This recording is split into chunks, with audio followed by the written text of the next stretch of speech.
Broadcasting live from the Business RadioX studios in Phoenix, Arizona, it's time for Phoenix Business Radio, spotlighting the city's best businesses and the people who lead them. Hello and welcome to Phoenix Business Radio, broadcasting live from the Mac 6 Entrepreneur Center in Tempe, Arizona, where we help build businesses and connect you with the right people. I'm very excited to have a fellow author on with us today. We have the author of Okay, Little Bird, Deena Goldstein, and I believe you're chiming in with us from your home in Scottsdale. Is that correct? I am. Thank you for having me. Well, we are thrilled. And I know Daryl reviewed before we went on live, our producer, just to kind of connect the dots. I think that you and I connected on LinkedIn, and then we've also connected with your brother, and both of you were saying, you have a story to share. Please, can we share the story? Is that correct? True. Yep, they wanted us to chat, and here we are. I'm so glad. And a shout out to your brother. I'm forgetting his name and what he does for a living, but let's do the proper accolade. Thank you, Lee. Perfect. All right. So tell us about Okay, Little Bird, just a brief summary, and then we've got a whole, up to an hour conversation to just get to know you better and really to encourage people to purchase the book, read it, and share it. So what's the brief summary that we would be interested in hearing? Well, basically, so it's a memoir, and it's about my relationship with my father. So people say, well, why do I want to pick that up? Well, it's really interesting. He was a quirky, bigger than life guy, super funny, snappy dresser. He's kind of stern. And he was a cowboy.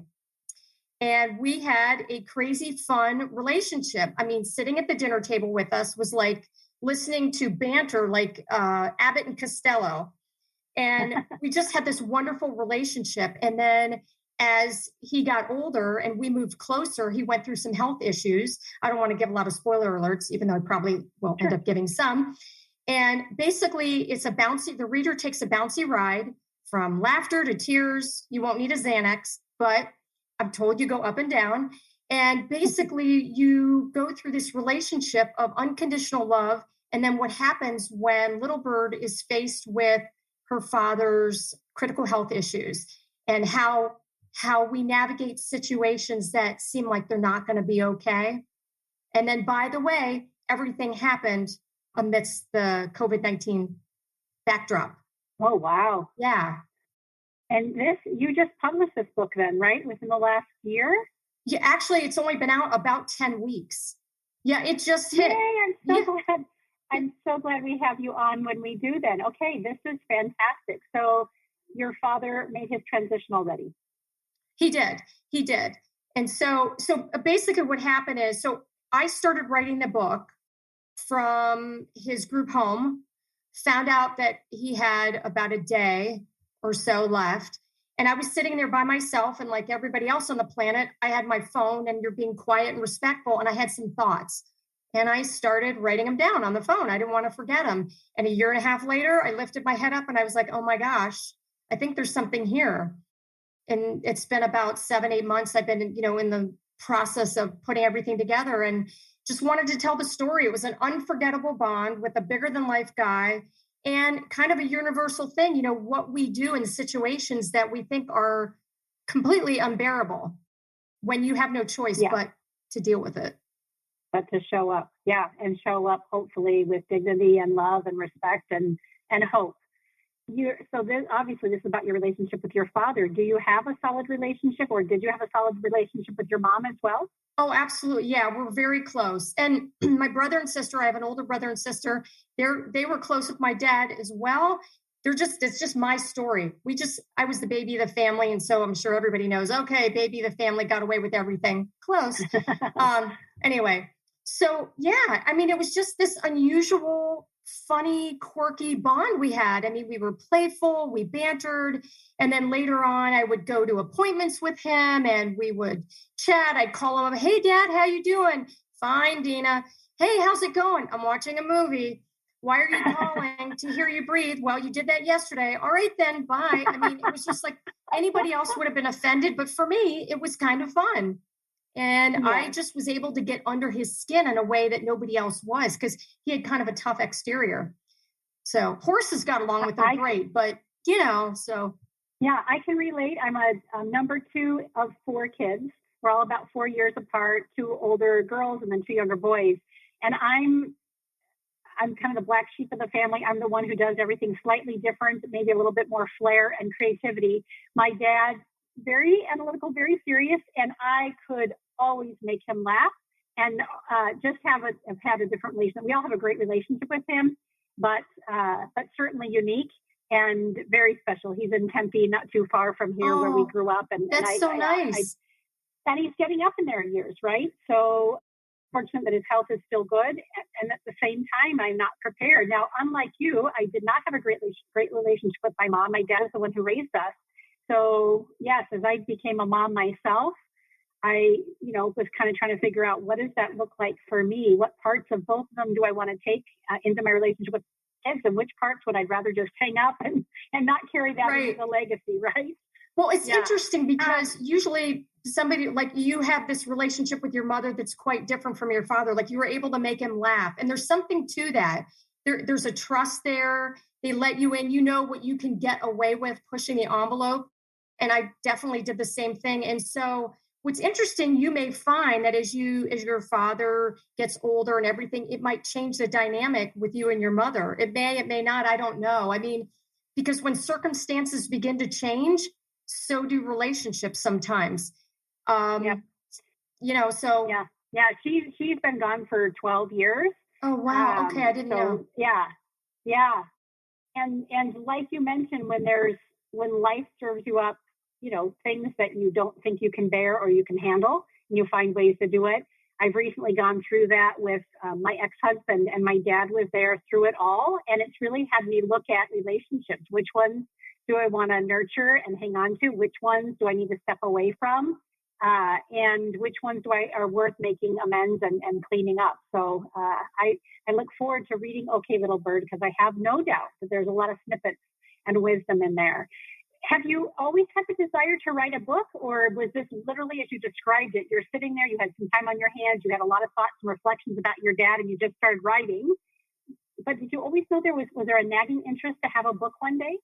Well, it's funny that you asked me that, because since I'm a little kid, I've always wanted to write. I've always been writing. I wrote prose and children's books, and I've been a multimedia artist for years. I've exhibited my work in the Valley. And so I've always done writing and illustration. And yes, at some point, I guess at some level, apparently a very obvious level now, I wanted to write a book, but it's never been my intention for years. I have a full-time job. I work and I paint.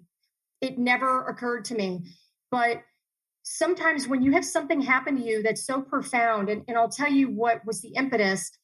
When my father had to go to the group home because he required the kind of care that my mother was no longer able to provide, it was medical.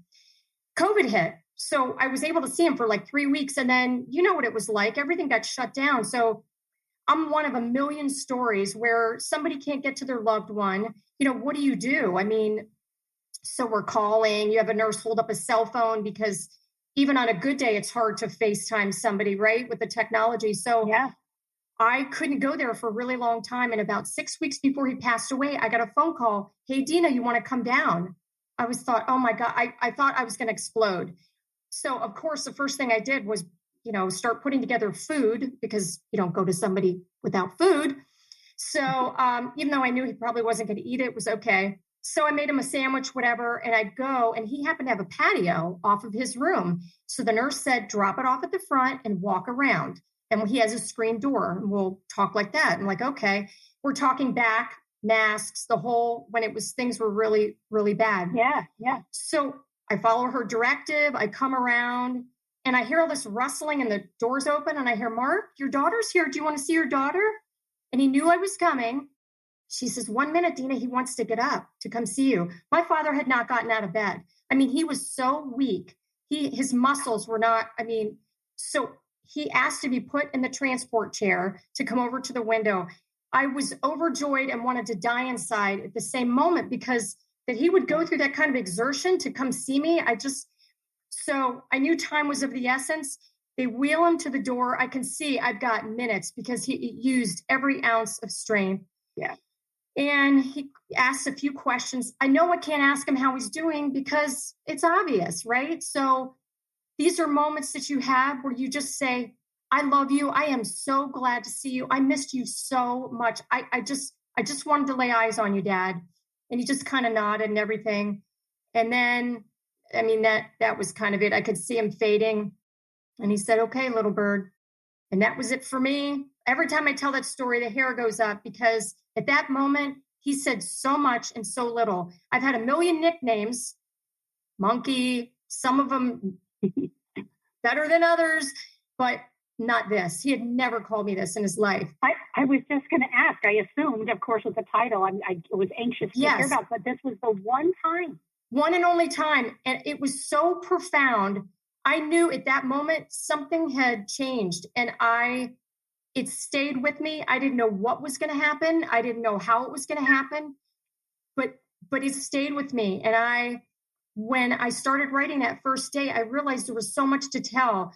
Not just about a connection that we have. You have an amazing connection with your father. You can make him laugh. That's a connection. People have important connections with different people in their life. It may not be their father.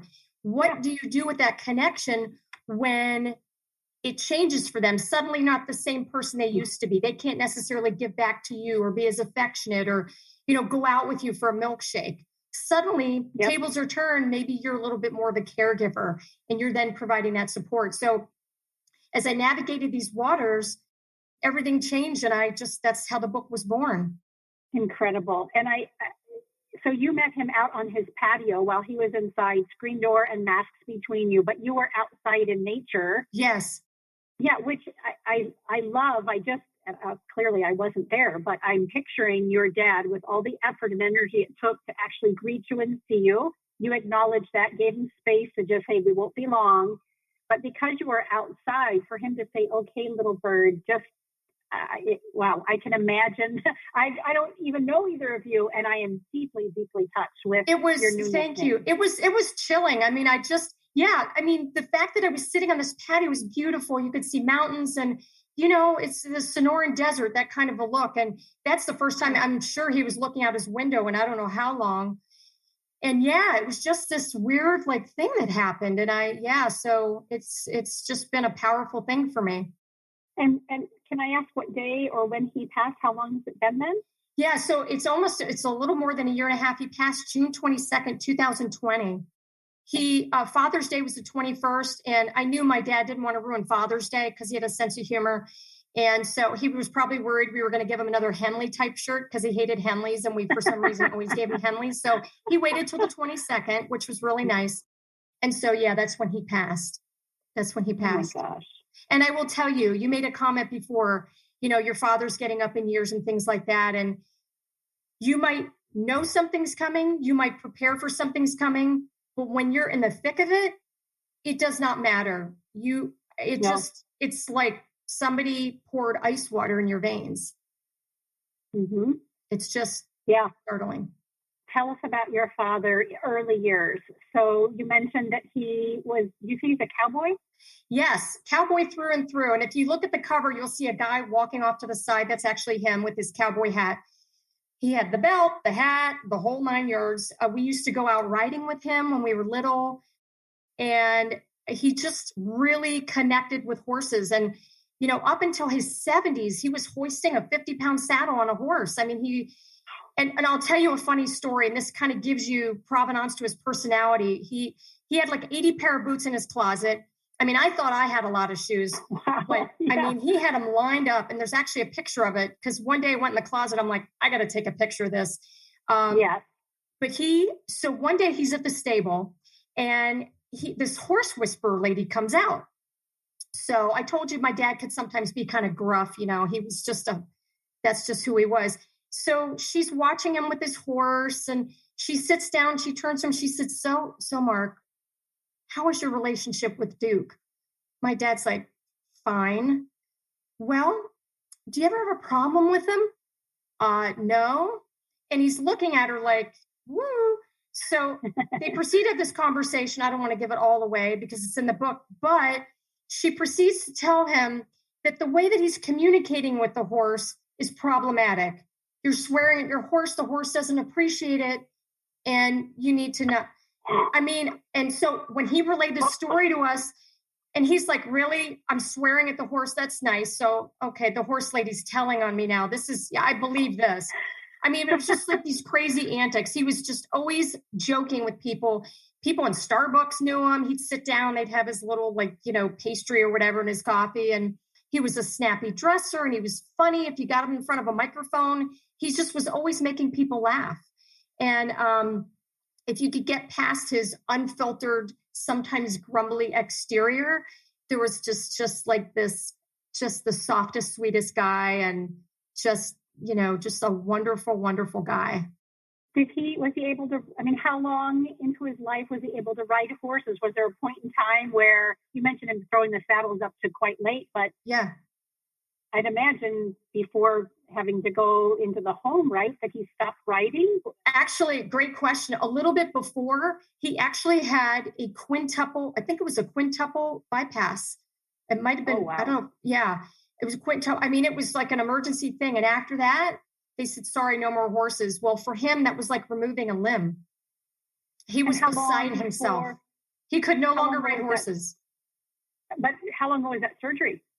Oh God, probably 20 years. It's been years. 18 years wow. maybe.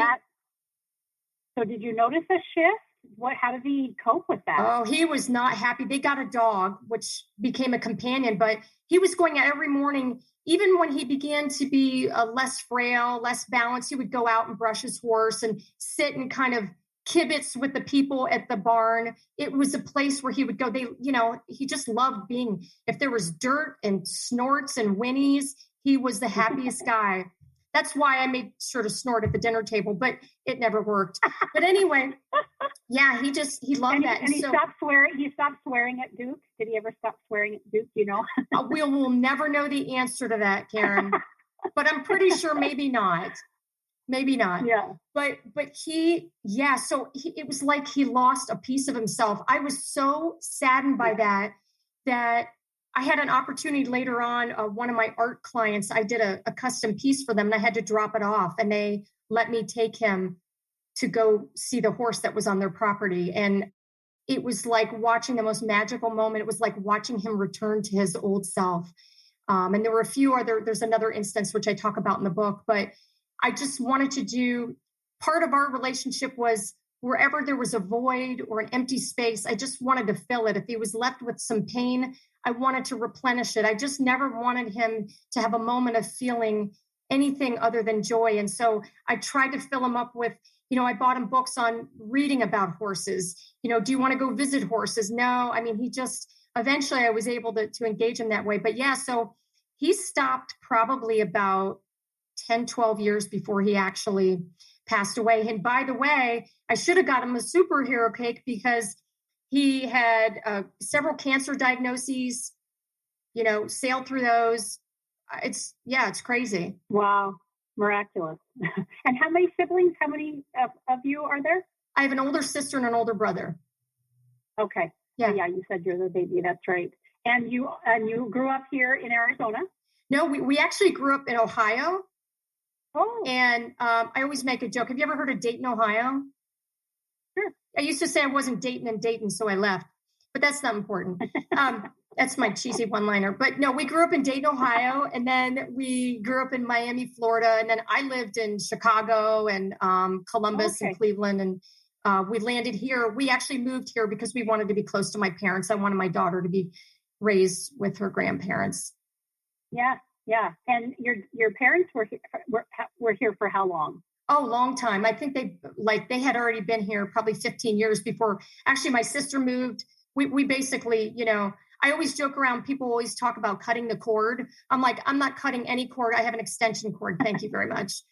So, right. You remember the old phones in the kitchen in the 80s where you could walk around the house? Yeah, that's my extension cord. So long enough to go into all three bedrooms. Yes. But not quite enough privacy. No. And it had to be avocado green, by the way. Yeah. Ours was yellow. Ours was like that dingy, weird yellow, 70s. I know exactly. Yeah. Oh my gosh. Now, as a parent of a 14-year-old, I have two in their 20s, but they live in the area. They're on their own. My 14-year-old, boy, do I wish that I had that phone because he's got this thing attached to him all the time. And I have no idea who's on the other end. I mean, I do a pretty good job keeping tabs on him. It's crazy. I mean, when we first gave her phone, it was all you could do was text, and it was for emergencies if we were running late at school. Yes. But at dinner time, I'm like, your phone is going to take a nap in the basket. I don't want to see this at the table because like, I mean, if you sit in well, now that we're going back to restaurants, but while people are waiting for to be seated at their table, this is what you see, rows of people looking down. It's my saddest thing, and this had to have been before COVID. I wrote a post on it a long time ago on social media, but actually, Ivan's in the 8th grade. It was when he was still in grade school. I was driving past the middle school bus stops in our neighborhood, and it just struck me one day, 5, 6, 7 kids at 3 different bus stops, no interaction, no tossing a ball back and forth, everyone literally just with their faces in their phone. And again, that's been at least 3 or 4 years, probably it's longer terrible. now.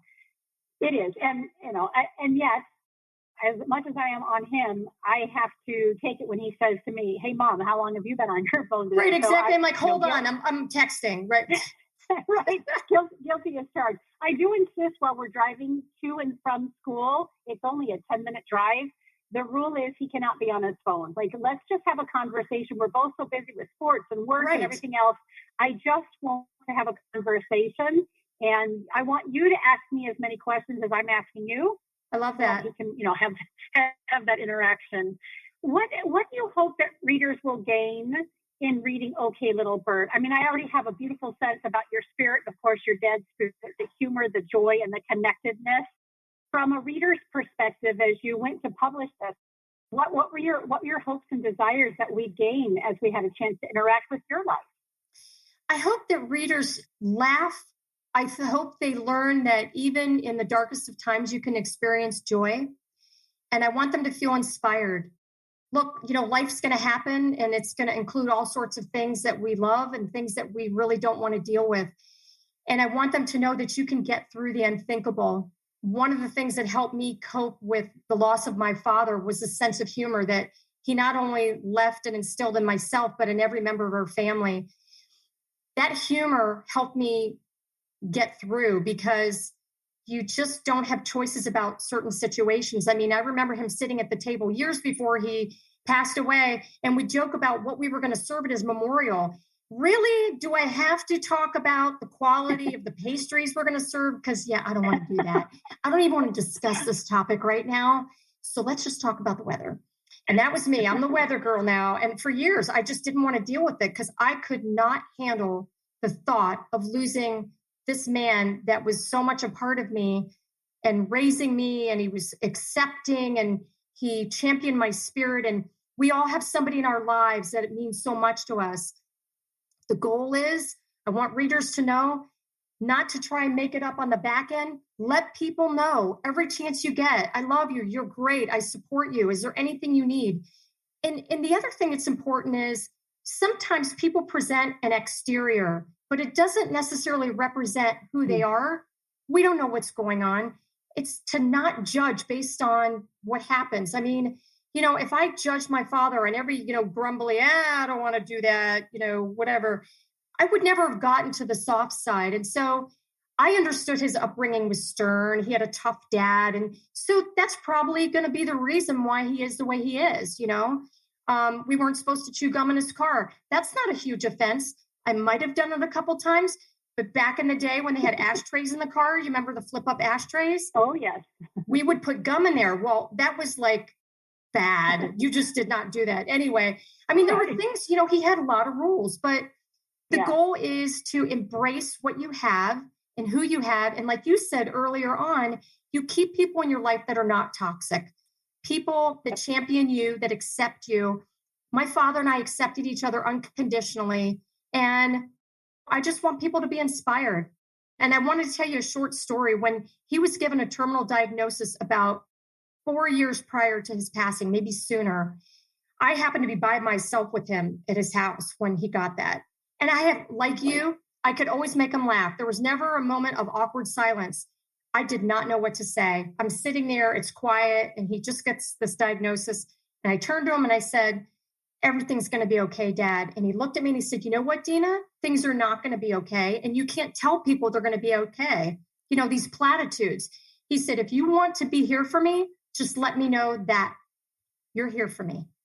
You support me. But telling me it's okay doesn't do anything. And I want readers to know that you sometimes, as my mother puts it, you have to go to the dark place with somebody. He might feel scared. You know, these platitudes that we use, they're really more for us to make us feel better. I don't know how well they work. It certainly didn't work for me, but I shifted gears and I was able to be there. Well, what a gift that he gave you to be able to give you that feedback, right? So often people are afraid to tell somebody what they need if they've offered something, or to redirect their energy if it's not helpful or beneficial. And what a gift, right? I'll always remember that story you just shared. Yeah. I mean, think about, have you ever bumped into somebody that found out they were diagnosed or they lost somebody? It's hard. You don't know what to say because it's not that you can't do anything for the person, but nobody but that person knows what they're going through. And so it's much harder to extend yourself to just say, I'm here for you, then it'll be okay. Maybe it won't. Yeah. Maybe you'll be sad for 7 months. Maybe, you're going to eat 12 gallons of ice cream, maybe 4. I'm not saying me that I ate 4 gallons. I'm just saying if you would, you could do that. Ice cream with M&Ms by any chance? Not that everybody got to hear that. Yes, and together they're great because the M&Ms get cold.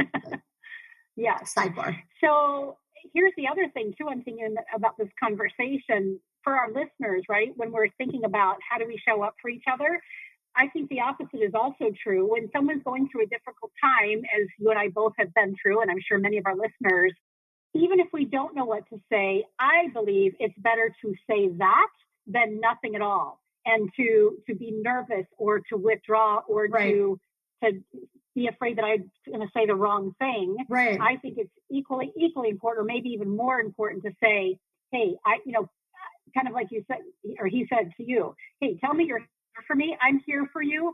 I don't really have words to say anything that's going to make you feel better, but I'm here and I want to be alongside you with this, right? Yeah. Because when I went through my darkest time about 2 years ago, that same time frame that your dad passed, I had an incredible army of people around me, some better at others, and saying, I'm here for you. And many people who simply said, I can't imagine what you're going through. Right. I hope that, people won't ever have to go through this, and you've got this. I don't know how you're going to find your way, but praying for you, thinking about you, that sort of stuff. And just those words alone made a big difference for me. It's like feeling like you have a net underneath you. You could fall apart, and there's going to be, because what happens too, you'll find, and I'm sure that you experience this, that the farther out you go from whatever trauma you experienced, the calls drop off.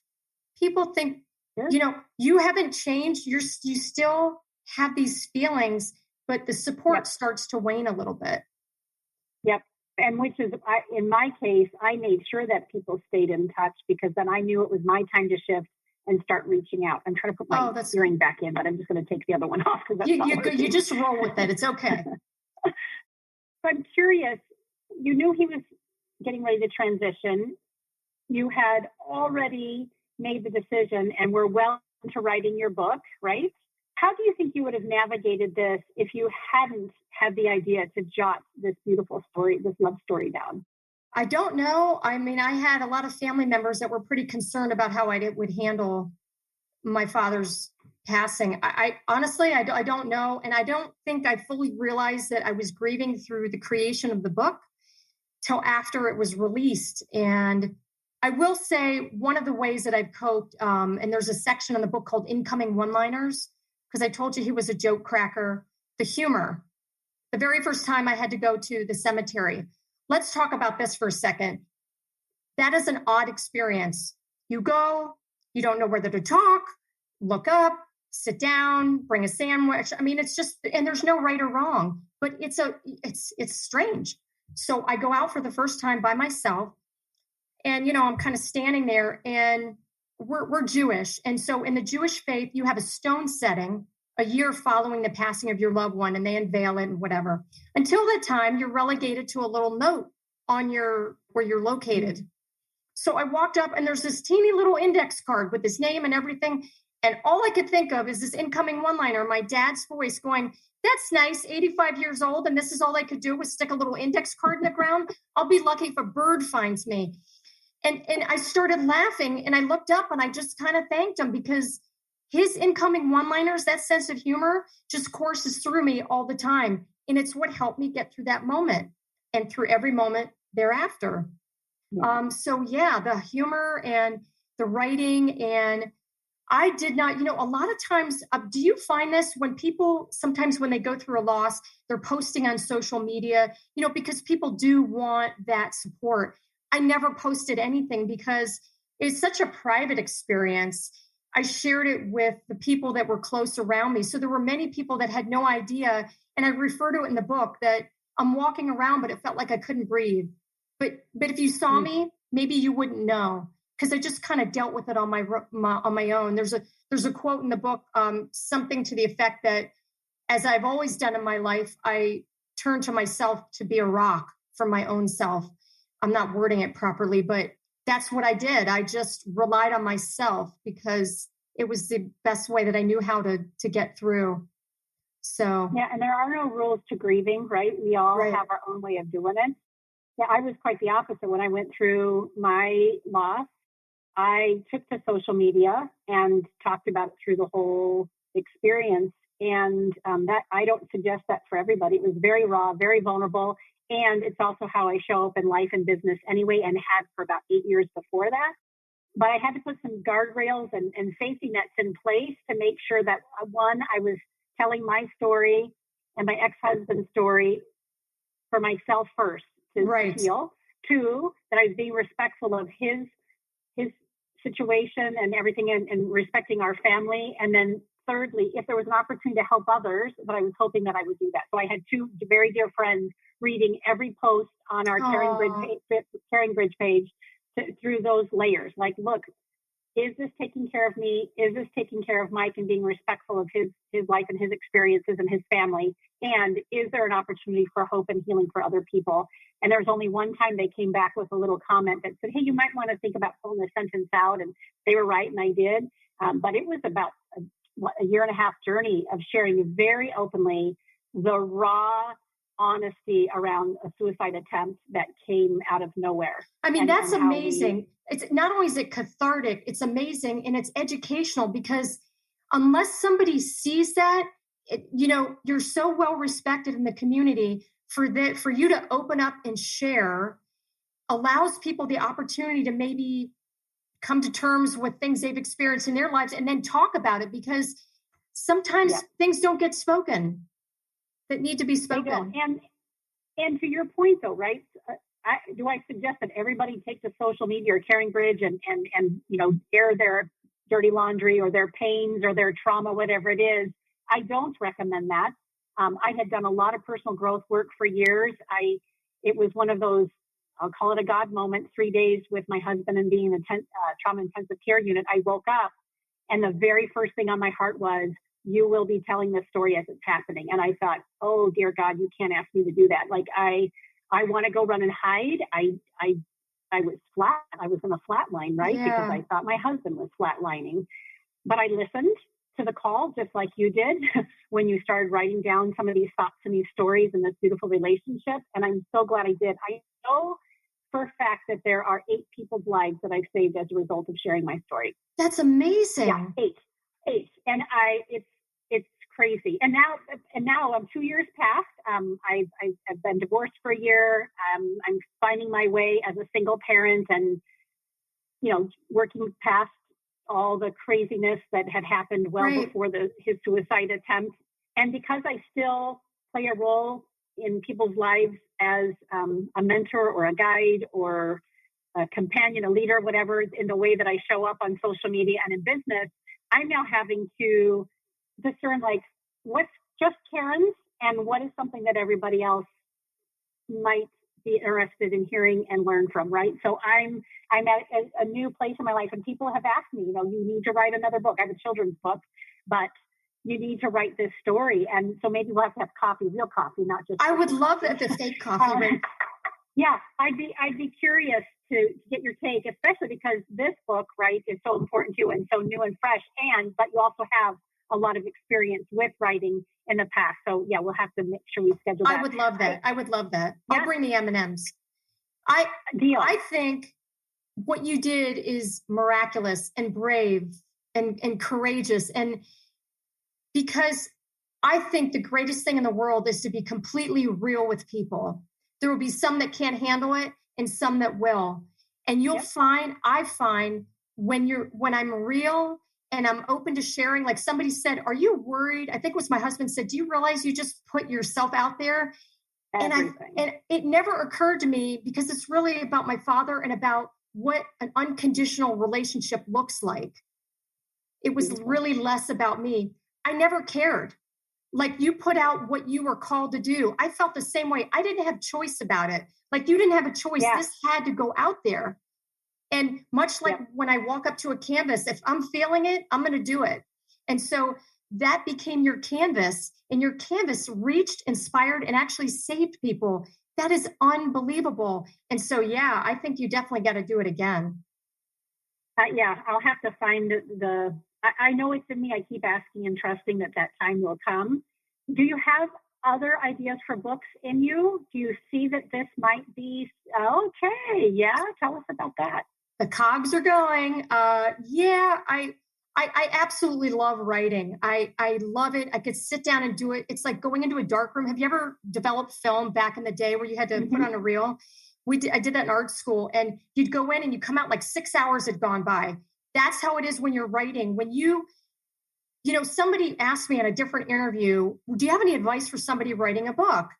And my advice was, write about what you feel, not about the outcome. Don't be saying, I'm writing a book, I'm writing a book, I'm writing a book. It's like getting on a roller coaster. If you talk about the ride, you're not being mindful of the experience of being on the ride. Go for your ride, do what inspires you. Whatever the outcome is, you'll deal with the outcome. But get out what you want to say. And I am a person that I live joyfully. I live day to day, moment to moment, sharing with people how I feel about them. And I think there is light to be had in everything. And even in this terrible thing that, you went through, and look what came of this situation that you went through. There, at the moment, obviously there's this awfulness, but then there's this light. And the same thing happened for me with the book. I'm getting like emails from people. This was so inspiring. You put into words what I was not even able to articulate. This is reminding me of my father. I'm going to go hug him. To me, the greatest thing in the world, if you can touch and connect with people, it's an amazing thing. Yeah. And storytelling, right, is obviously the oldest form of communication. Right. I can't remember the name of the book I'm listening to on Audible right now. I want to say Change Your Story, Change Your Life, or something like that. But one of the things, and I've heard it in other stories too, when we can own our story, number one, in all its messiness and all its glory, like all of it, if we can own it, and then also feel comfortable and confident to share it, maybe not with everybody, right?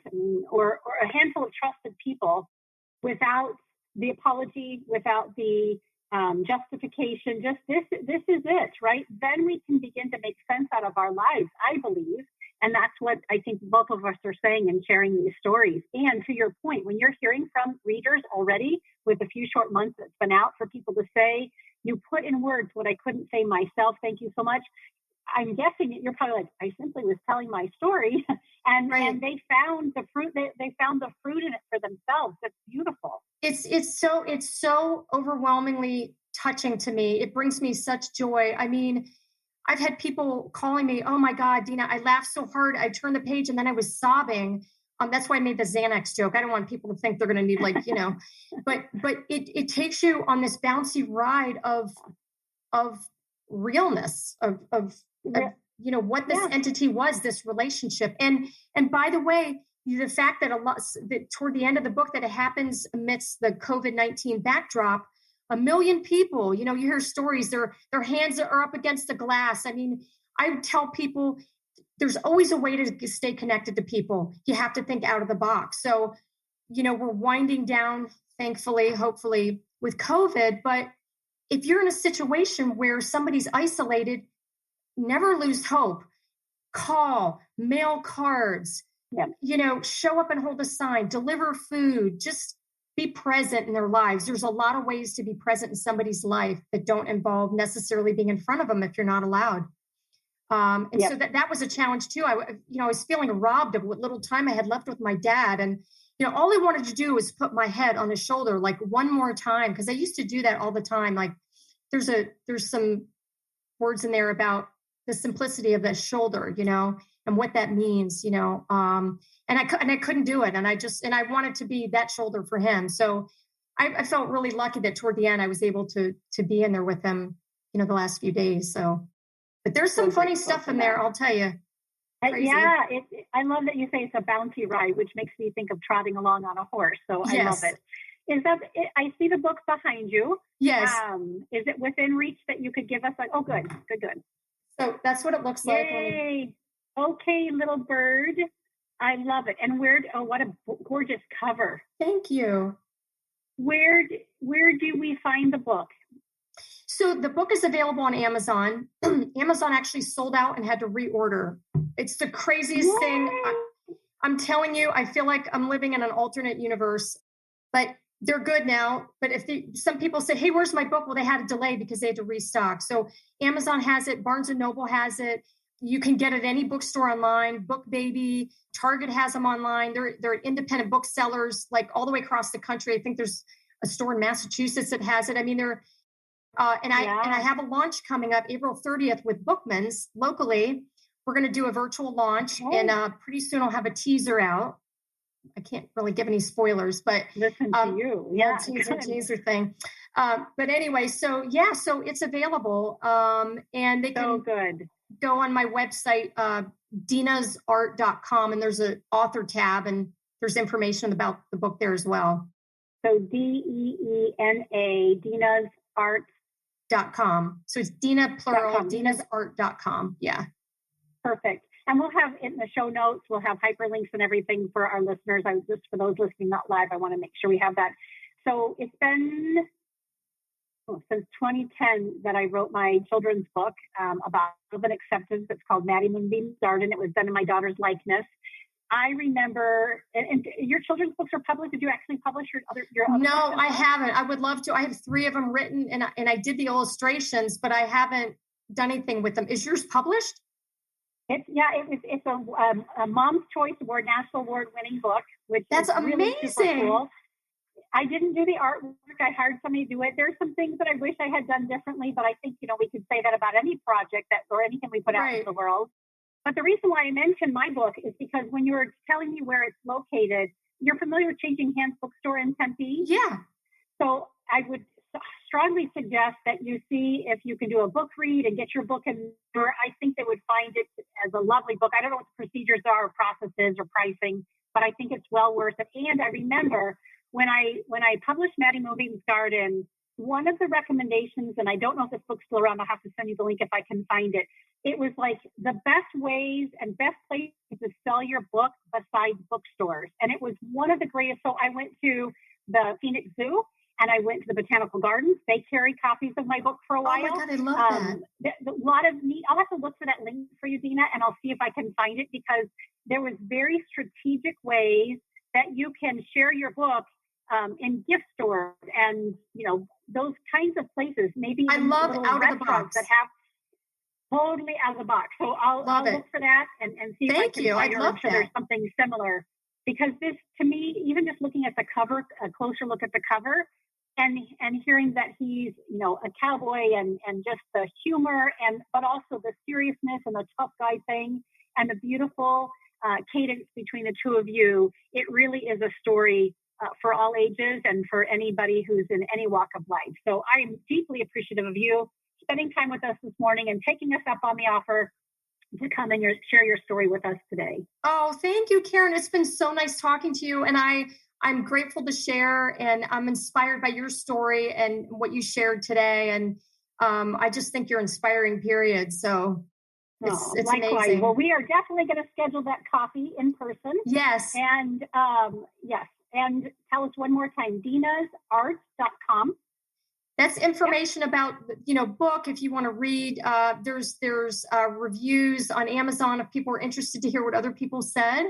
And so, so it's out there, and feel free to reach out if you have questions.